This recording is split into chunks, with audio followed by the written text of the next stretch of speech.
Isang pulis tumatakbo. Hinahabol niya ang isang pusher sa kadiliman ng iskinita.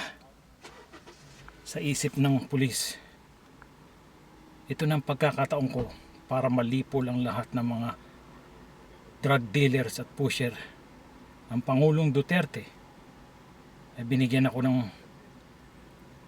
ng paraan para lalo kumagampanan ng aking tungkulin na pulis. Kailangan mapatay ko ang lahat ng pusher. Ito ang nasa isipan ng isang pulis na humahabol sa isang pusher. Nahahabol niya ang pusher. Pusher nagmakaawa.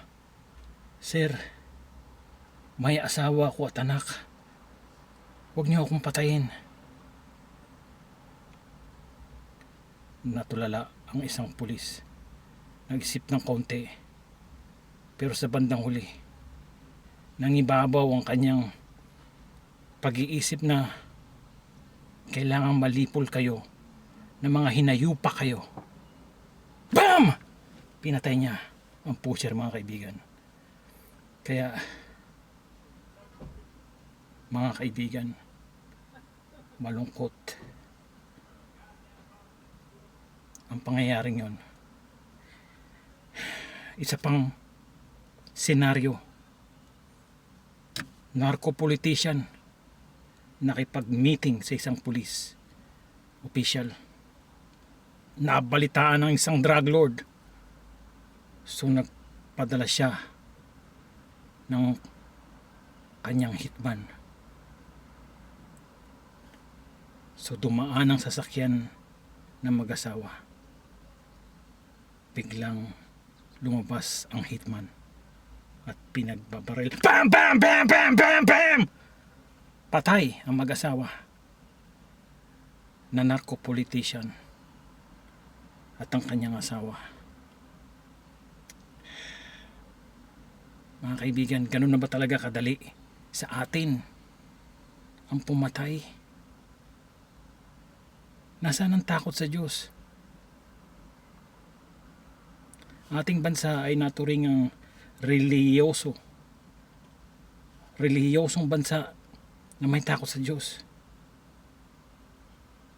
Pero bakit ganun? Parang ang dali lang ng buhay ng ating mga kababayan sa Pilipinas.